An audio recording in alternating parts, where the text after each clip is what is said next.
SBE Chapter 37 would like to welcome Noah Hock, who will give us a wonderful presentation on upcoming changes and current changes in the law with respect to broadcasting. Noah, take it away. Thanks, William, and thank you for inviting us. It's always nice to jump into Chapter 37 and say hi. My colleagues Patrick and Co send their regards. They unfortunately were not available tonight, but I'm glad I could be here and speak with you all. It's always nice to catch up. Today I guess I'll give you a kind of an update on some of the regulatory issues and things that we are tracking for SBE right now and keeping an eye on, and kind of an update as to where a few things are and what might be coming down the road. I can try to give you the occasional crystal ball look here and there, although as I think you can probably imagine, it's been a bit of a wild ride at the moment, and your guess is as good as mine as to a lot of what's going on at the moment. But we'll get into it, and feel free to interrupt me as we go if anyone has questions or thoughts or things that we'd like to discuss. I'm more than happy to cede the floor or just open discussion as we think would be good. So speaking of, I just maybe just from just a broad brush, I'll just mention, as of course you all know, we had a new president as of January of this year. President Trump took over, and at the same time, Chairman Brendan Carr took over as the chairman of the FCC from his predecessor, Jessica Rosenworcel. Just as President Trump is a significant change to his predecessor, Joe Biden, that is the same thing is going on at the FCC. There's been a lot of quick movements and a lot of things going on that are still kind of in process. Chairman Carr has shown a willingness and interest in moving quickly on a lot of issues and opening some doors that some were expected, some were a surprise, but we're all sort of keeping an eye on what's going on there and trying to better understand what may happen in the future. One of those that is of kind of interest right at the moment and could have some interesting implications for SBE and really, on broadcasters generally, is the opening of this new proceeding appropriately titled Delete, Delete, Delete, where the FCC is kind of giving a broad call for comments and suggestions of any and all regulations and rules that anyone would be interested in or would argue should be deleted or removed. The public notice casts a very wide net, doesn't really make any limitations on what might be included or might not be included in potentially being deleted. Chairman Carr's comments have said that he's looking in the I think I read something where someone asked him kind of what he thought the top 3 rules might be that would be on the list for deletion, and he said, well, I'm looking more at 300, not 3. So this could be a very widely ranging thing. It's yet to see exactly what's going to happen here. Comments on that notice are due in just a couple of weeks, April 11th, with reply comments due on April 28th. So we'll see a little more what kind of ends up in that docket after those deadlines pass.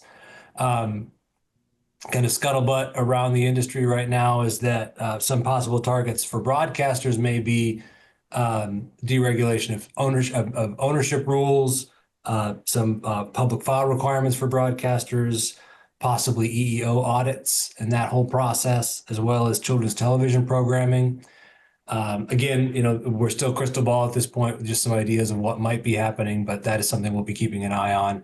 I do also think it's an interesting opportunity to raise technical rules and things that maybe are outdated or are unnecessarily burdensome or other things that are maybe not as flashy as some of the larger like ownership rules and things that are in the news here and there. But there's a lot of opportunity, and it will be interesting to see how in the weeds this proceeding gets, or whether it stays on the kind of larger, more visible issues. Let's see. Another recent notice that came out is a notice of inquiry from the commission looking at about repurposing the upper C band for more broadband and other shared uses. I'm sure many people around here will remember the process back in 2020 and after, where broadcast use of the upper C or the lower C band, excuse me, was relocated into the upper C band as well as to other places and other resources. So that's kind of at least on the docket to potentially happen again. This is still a notice of inquiry, so we're really just kind of looking at the issue at the moment. And the NOI did expressly note that there are a wide variety of incumbent operations in this band, and specifically noted broadcast use as one of those. The interesting thing I think in this is that it does tee up the possibility or the discussion about kind of alternatives for broadcasters if and when the C-band goes away, and whether that's fiber or wireless or other spectrum bands that might be more appropriate, or other options. And as with the repack from 2020. There could theoretically at least be some funding available for relocation, which could be a benefit, although sometimes a headache. So we'll see how that goes. Let's see, there was a release recently related to, I'll just mention briefly, related to the CALM Act, which we haven't really talked about in some time, but again, I'm sure again you remember back from 2010, the CALM Act was an attempt to combat the issue of advertising volume being different from or higher than underlying program volume. The FCC's notice indicates that there's been continuing and I guess an uptick potentially in complaints related to this issue in the last couple of years. So they're looking to kind of address what may be left to be done on that. Interestingly, this one was actually a notice of proposed rulemaking that came out at NPRM, and usually those would propose a rule, as the wording might express, some proposed kind of changes to the rule or revisions or whatever. In this case, that really wasn't what this NPRM did. It just asked mostly for kind of comments and some thoughts on what options there may be. So again, that's something we're keeping an eye on. Comments in that one, I think, and are due April 10th. So again, that's closing here relatively soon. So we'll see what comments come in and what suggestions are made. Mostly because it could end up being, depending on how it goes, it could mean that broadcasters need to reevaluate or even change some of their compliance mechanisms related to that process. So something we'll be watching. One issue that I think is likely to come up quite a bit at NAB this year, and it is kind of an ongoing and hot topic of discussion, and has been for a couple of years now, is the ATSC 3.0 transition that has been kind of rolling along for some time now. I won't go through all the details of that, but it's a largely voluntary process right now where broadcasters in the market are kind of banding together to have a lighthouse broadcasting the 3.0 signals while everyone else manages the legacy 1.0 signals. NAB recently filed a petition back in February with the FCC asking for them to set some hard and fast dates to finalize that transition, kind of arguing that we're never going to kind of get over the hump unless there are some there's an end date that's set and that is enforceable. Their proposal was that the top 55 markets complete the transition to 3.0 by 2028, and then all remaining markets would complete by 2030. And that petition also kind of addressed a lot of potential rule modifications and things that would be required to facilitate that change. I won't go through all of those, but updating carriage rules, some sort of technical rule changes, but also asking for the easing of some of the rules related to granting lighthouse applications for 3.0 to make that an easier process during this transition, as well as to end the substantially similar rule, which would right now requires that stations 1.0 and 3.0 broadcasts are substantially similar in most cases or most circumstances. So again, that is something that NAB has been pushing for, and we'll see what the response is. There has not been any official notice or rulemaking coming from the FCC on that petition yet, but something we'll keep an eye on. But the commission has released a notice of inquiry that makes me think that they are interested in the 3.0 issues, kind of on at least in some respects. And that's related to looking for or considering alternatives to GPS and other kind of what they call position, navigation, and timing systems, PNT systems. They're looking, and again, this is a notice of inquiry, so it's just kind of an initial questioning and asking for information and thoughts on alternatives to the GPS system, whether not necessarily as a replacement, but as a supplement or a support for the GPS system.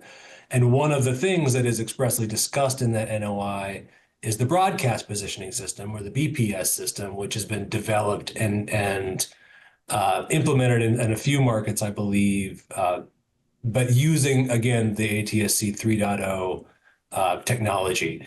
So again, it's just something that is on the horizon here, something we're keeping an eye on, but I think indicates, at least some interest at the FCC in the 3.0 system and kind of what the opportunities may be there, specifically with this BPS technology. But kind of from that at least is maybe a door in for broadcasters with the commission as to kind of what the opportunities may be here with this transition, if and when we can get it kind of over the hump and moving forward. The next big issue to kind of give you an update on is there've been a number of notices and a number of things moving forward related to commercial space launch procedures.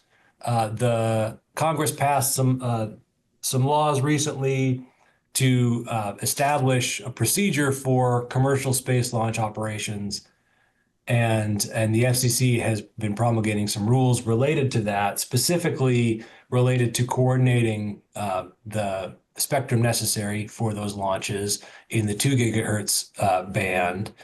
And a portion of that, the 2025 to 2110 megahertz band, is a place where broadcasters use for BAS operations, and a place that SBE has acted as coordinator for a long time, and in a number of circumstances in that band.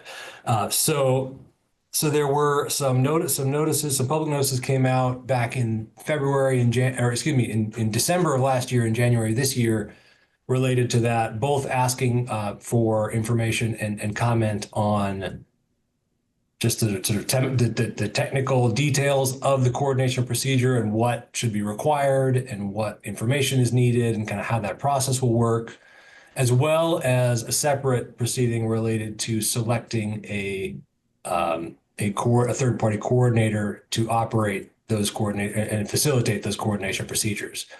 SBE filed comments in those proceedings, mostly kind of suggesting some of the data that should be included in the coordination procedures and just discussing the process in a lot of details. SBE, some representatives SBE from the national board also met with the Aerospace Flight Test Radio Coordinating Council, or AFTRCC. The AFTRCC is interested in, and I think is pursuing, becoming the coordinator for this through these procedures, and is going, and I believe has expressed the the plan to apply to be the coordinator. And they approached SBE wanting SBE to be involved in the broadcast coordination procedure and process related in the 2025 to 2110 band. So I think that was from all accounts I've heard, that was a good conversation and has been something that has been kind of ongoing in a discussion and could potentially be a partnership going forward once this is kind of established, assuming and if AFTRCC becomes the coordinator, or really with whoever else might become the coordinator. Just a couple of weeks ago now, I think, just last month, some additional public notices came out in this that have established some more of and kind of solidified some of the rules related to the coordination procedure here. SBE was noted in those notices, and some of the proposals and suggestions that we made were adopted related to the data that's required for the coordination procedure, and also in the notice related to selecting the coordinator, they expressly noted that SBE and that our coordinators are the incumbent coordinators of the 2025 to 2110 band, which is great, and required that SBE be involved in the coordination procedures in that band. And then, of course, it's also beneficial. They made it clear that that fees can be assessed for coordination in this procedure, and as long as they're reasonable and non-discriminatory, and that even if another larger coordinator like AFTRCC is kind of in charge overall, if they incorporate or bring in SBE or another kind of group to handle specific coordinating within a smaller piece of the band, fees can be assessed in that regard as well. So this could be a benefit to SBE's coordination program in general, and something, again, that we're working on and actively discussing. So again, those new notices just came out. So again, will be a topic of discussion, I'm sure, the next couple of weeks at the national meetings, as well as going forward. I'll mention briefly, because again, this is something that SBE has been involved in, but again, this is kind of an ongoing and long-suffering issue, is the requirement to audio describe non-textual emergency information on television programming. Several years ago, some rules were promulgated related to requiring that non-textual emergency information. So the example I like to use is an image of a tornado going across a local area that ends up in the bottom left corner of your television programming, not during a news report, but just during regular programming to alert your viewers of something going on. Under at least arguably under that rule, whenever a visual like that is displayed, it has to be exactly audio described for your hard of hearing viewers. And that piece of the rule has been waived for several years now, kind of a long series of waivers daisy chained together, on the argument that there just isn't a technical solution that allows us to do that. There's not any system in play or that broadcasters can deploy that will look at an image, especially a dynamic image like that, like a tornado moving across the screen, and then accurately and completely describe that to be then sent out on the audio stream. So that waiver, the last one of those waivers, expired in November of last year, but then was retroactively reinstated after a petition from NAB that SBE filed in support of. So now that waiver has been extended, but only until May, what's the date? May 27th of this year, or it will expire earlier if a solution is reached. And NAB has also filed a petition that, again, SBE is filed in support of, that would clarify the rules slightly in a way that we think would make it capable of being adhered to without a new technical solution being created. And the essentially what they're asking is that they clarify the rule that broadcasters would comply with the rule if in the case of a non-textual image on the screen, if there is a text accompanying it that is that provides either equivalent or duplicative emergency information to the image, that would be sufficient. And so, the argument being, of course, if you think about that tornado image, maybe it's moving from the bottom left to the top right of the image. It's going across, 2 counties and 3 different cities, however you want to describe it. Certainly there's not, like I said, there's not really a technical way or solution for accurately converting that image into text or into an audio description. But even if there were, I may describe that image very differently than Eric or William or somebody else would. And so there's certainly an argument that even if, just because of the nature of trying to describe an image, even if we could have some solution that would create some kind of description, it may not be an exact description, or it may not be an exact explanation of that image. And so this solution from NAB is hopefully going to allow everyone to comply with the rule in spirit, and provide the information that viewers need without kind of getting bogged down in the minutia and potentially exposing people to liability for things that they just can't kind of reasonably comply with. So again, we'll see how that goes. That there hasn't been any action from the FCC recently on that petition. They did act quickly to reinstate the waiver, but then we've been kind of waiting to hear on the petition since then. All that kind of happened back in January, if I'm remembering right. Let's see. Another brief thing to mention, just because I'd like to mention this so that people can keep an eye out for it. Back in December, the FCC approved the deployment of very low-powered devices in the 6 gigahertz band, including portions of the band that broadcasters use for news gathering procedures and other BAS operations. SBE filed in opposition to this, arguing that there was significant concern over possible interference if these these devices were deployed in the band and were used in places where news gathering procedures were going on that could cause some problems. So like I said, that was approved back in December, but the final rule was just published on March 6th and will become effective on May 5th.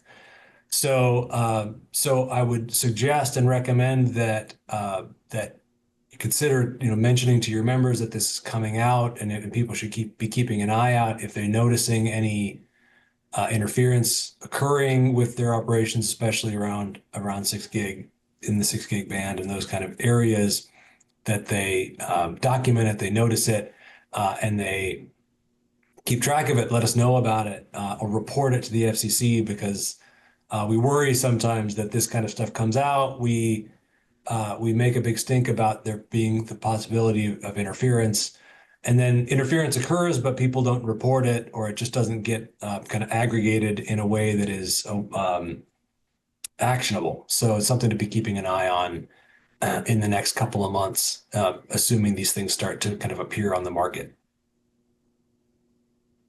Let's see, what time is it? I got time. So let's see. I'll mention briefly, EAS has been kind of an interesting area. It was a hot topic for the Rosenworcel FCC. They spent a lot of time talking about EAS issues and issued a lot of proceedings, and there were a lot of things going on related to that. It kind of remains to be seen whether that's going to continue being something that the Brendan Carr-led FCC will be interested in. At this point, there was kind of one concrete change in EAS rules that is kind of coming, that is still yet to be kind of moving forward, and that is the adoption of a missing and endangered person or MEP alert code.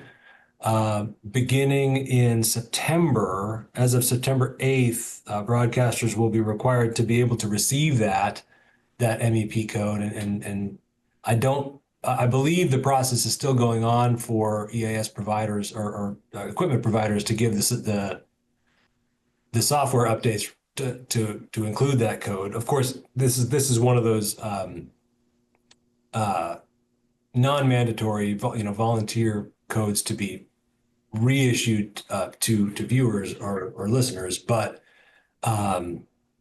beginning in September, that will be the EAS devices should be configured to receive the code. But there were several other EAS kind of related rulemakings that are still in some kind of pending status, and again, like I said, remains to be seen whether those will resolve or just close or just sit there, which sometimes happens when there's a change of leadership in this case. That includes, you may have heard about a proceeding that was considering requiring TV and radio broadcasters requiring them to be part of the NORS and DEERS emergency reporting systems. Right now, that's a voluntary thing, but there was some discussion of making that required. There was a notice related to adopting templates for multilingual EAS alerts. And there was also for a couple of years now, there's been proposals related to cybersecurity and operational readiness of EAS devices. All of those were things that were kind of pretty roundly opposed by broadcast interests. And again, they all are kind of sitting in a pending status right now, and we'll see if they make any changes or what that may be. We'll keep an eye on it.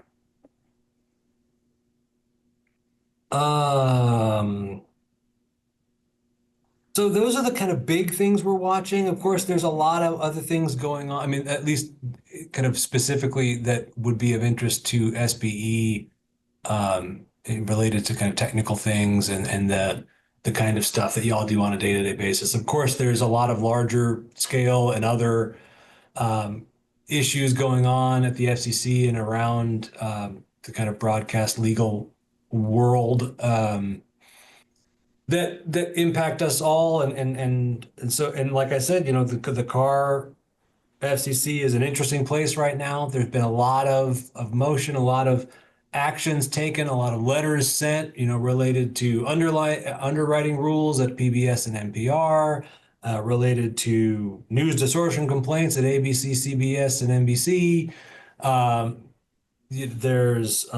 Let's see, there was some discussions about payola rules, including a letter to iHeart asking them to dig into and account for their compliance with payola rules related to artists appearing at some of their events.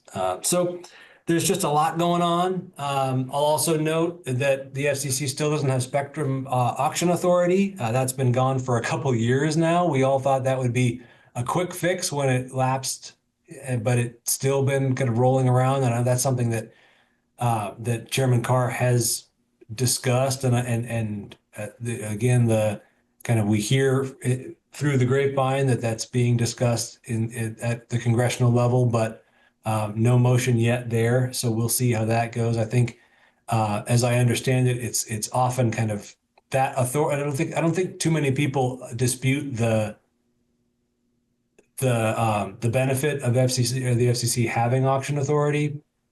But that piece is kind of wrapped up in larger discussions about spectrum repurposing or spectrum usage in general in Congress. And so it's kind of been, I think, a bit of a political football that's been kicked around. So again, we'll see. Lots of things kind of still rumbling, and this will be a very interesting year to see what happens, both at the FCC and just in general, in related to a lot of these issues. So I think that's mostly my spiel. But yeah, like I said, any questions or things that anyone else is interested in discussing or have thoughts on, it would be a great time to discuss. So first of all, Noah, thank you very much for the presentation. And if I could ask a couple of questions about some Yeah, of of those things course. that you mentioned. You spoke about EAS in particular and about and I'm going to get the acronym wrong, missing and endangered persons, I believe is what the Hmm. new code is going to be. I was also wondering because I had heard in the past a beginning of people talking about software-defined EAS as opposed to a dedicated hardware box. And I Yeah, know with the advent of Sage alerting systems, they've announced that they're no longer going to manufacture their right. EAS hardware box. They're still going to support it and repair it and things like that. But because of the inability to get parts to continue manufacturing, they've decided to discontinue it. I was wondering if you had any information on the possibility of adopting software-defined EAS. Yeah, that's another one of those. Your guess may be as good as mine on this one. You're absolutely right, and that is and it's something that we're keeping an eye on. The Sage announcement to discontinue their box was interesting, and one thing I think they mentioned in their kind of public discussion of that is that they were at least investigating, if not kind of involved in trying to create solutions related to virtual EAS. That's something that NAB has advocated for at the FCC in the last, in the last several months. Um, as far as I'm aware, there have not been any public notices or actions from the FCC recently related to that, but I do know it is a topic of discussion. I expect that that will be something that will be present on the NAB floor next week, and again, the topic of a lot of discussions uh, during that during that time. But yeah, that is definitely something that I think could be coming, could be at the very least kind of a topic of larger discussion or a rulemaking proceeding soon. But I have yet to see anything about when or a kind of date that that might happen. Thank you very much. Hmm.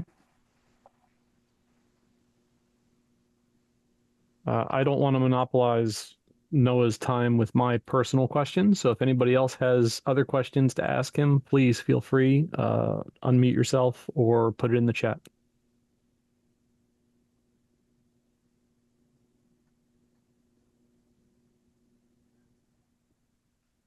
Apparently, silence is golden. Yeah, you Well, then your personal opinions are fine, William. What would you like? Um, you also made reference to ATSC 3.0, especially with respect to broadcast positioning system. Hmm. I know that there is a very large desire to harden the GPS system, as it were, for multiple reasons. Right. Do you, and I'm asking an opinion question, do you think that this is something that there actually will be a big push for and that there will be somehow money made available in order for broadcasters to implement broadcast positioning system and thus, I won't use the word force, but thus highly encourage broadcasters to switch over to ATSC 3.0 in order to be able to help provide that? Yeah, that is a good question. And I don't know that I've got a strong opinion or thought on exactly what might happen next. I found it really interesting, I'll say, the kind of timing of the FCC notice related to these position and timing and navigation solutions, the kind of GPS alternatives. And that one of the ones that was kind of expressly highlighted was the BPS system. I think there's a lot of talk in the government in general right now about resilience and secure cybersecurity and those kind of issues. I think it's hard to know if BPS is the kind of answer to that. I mean, I think there's interest in like you say, in hardening that system and finding alternatives. And I think at least to hear the proponents of BPS talk about it, um, this is a kind of a great silver bullet for helping that process. But my understanding, I mean, everything I've kind of read about it, which is not a ton to be frank, but what I've read about it, it sounds like it's still, very much in an infant state, and related a lot to the fact that for it to be really robust, the 3.0 system has to be more widely available and accepted across the country. And so, I wonder if it's going to be a kind of a chicken and egg thing, and it'll be interesting to see, right? If FCC interest in BPS helps drive them to push the 3.0 transition to completion. Maybe that is kind of the impulse that keeps the cart rolling down the hill, or maybe not, or maybe it's something else, and maybe it's just kind of one of the, it's a nice flashy example of some of the cool things that can be done using 3.0. And so again, maybe it's just kind of a thing that can interest certain commissioners or staff at the FCC in helping facilitate the transition. But there's a long way to go, I think. It's not, I don't think it's certainly ready to be kind of the replacement or the support system for GPS yet. We'll see how it goes. Thank you very much. I really appreciate that. Yeah, of course. Looks like James wrote in the chat, any chance we may be relieved of the requirement for routine field strength measurements for directional AM arrays? James, I'll have to admit that I don't have a good answer on that one. That's it's a sufficiently detailed question that it's I'd have to look into it. And maybe James, if you tell me a little more about the detail there, and if that's something that you think that's something that might come up in the delete proceeding, or is that something sufficiently onerous that it could be up for deletion, or how involved is that in other rules related to kind of AM operations? It's a niche issue, I realize, but one of the things that concerns me is that with the AM band essentially dying, not being willing to put in the money to populate it, the requirement for detailed field strength measurements, first at the time of licensing and then later, if there's any question on the condition of the array. I'm wondering if they will allow the electronic or the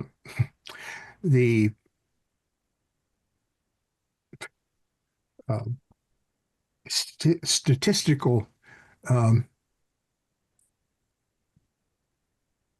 description of the pattern to be used rather than having people stomping through the cornfields. Sure. Okay. Yeah, and that's an interesting question. And I do think that is, or at least could be, the kind of rules, at least, that may be up for consideration in this deletion proceeding. Like I said, the one thing that I'm kind of curious to see once the comments come in is just how in the weeds they get.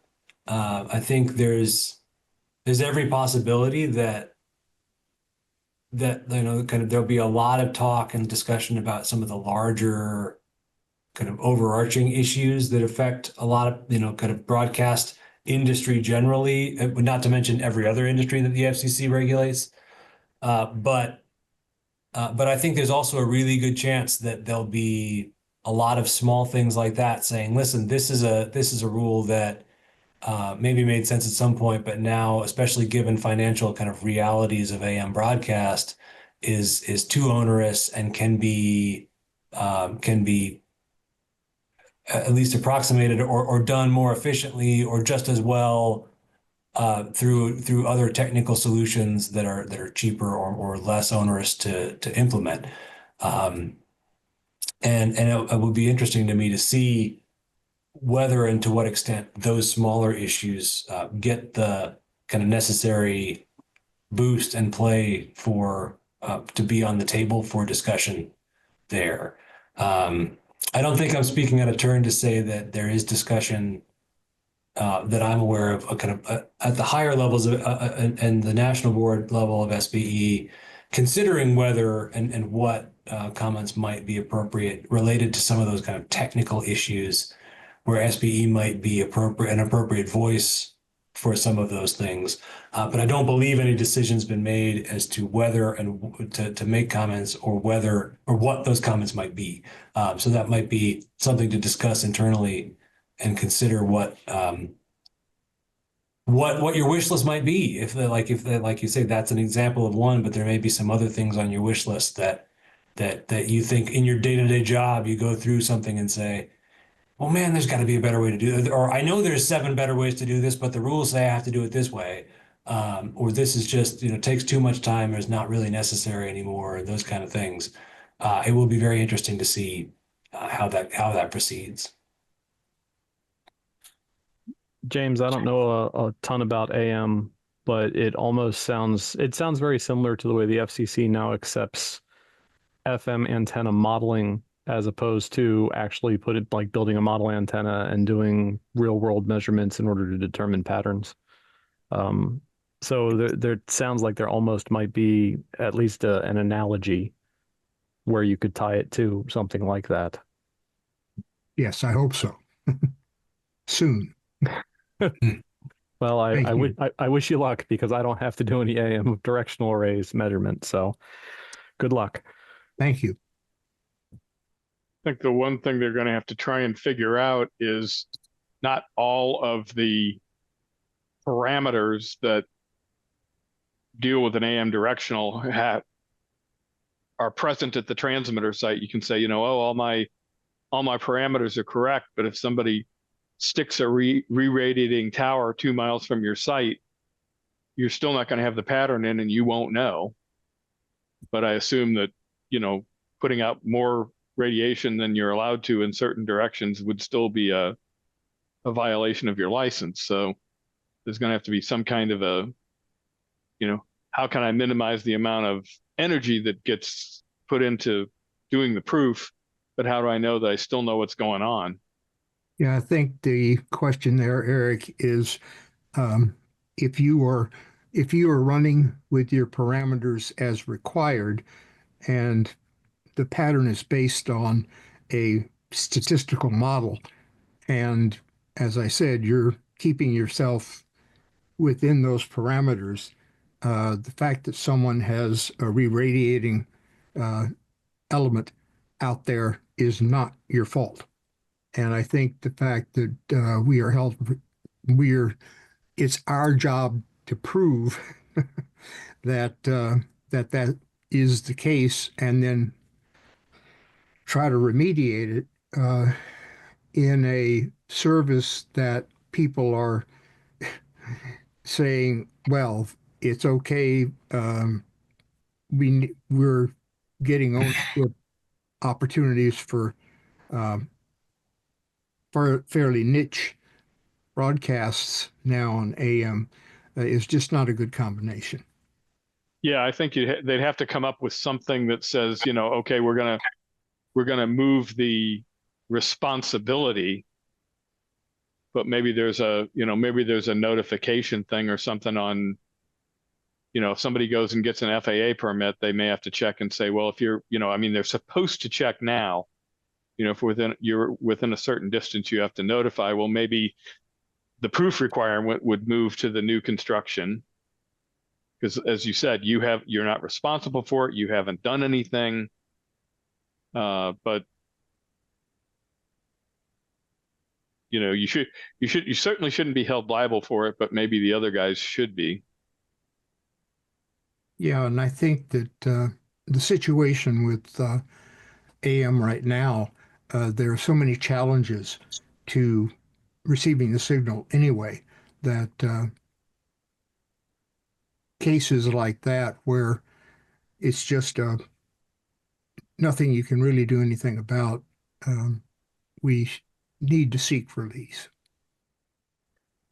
Tim Sawyer put a comment into the chat saying that moment of methods modeling is already allowed and it removes pattern proofs or monitor point requirements. That may be news. Not all of us are still having to do that stuff. So Exactly. Any other questions for our distinguished guest? All right. If nobody has anything else to add, Eric, I'm going to move that this meeting can be adjourned. Any objections? I think we're good.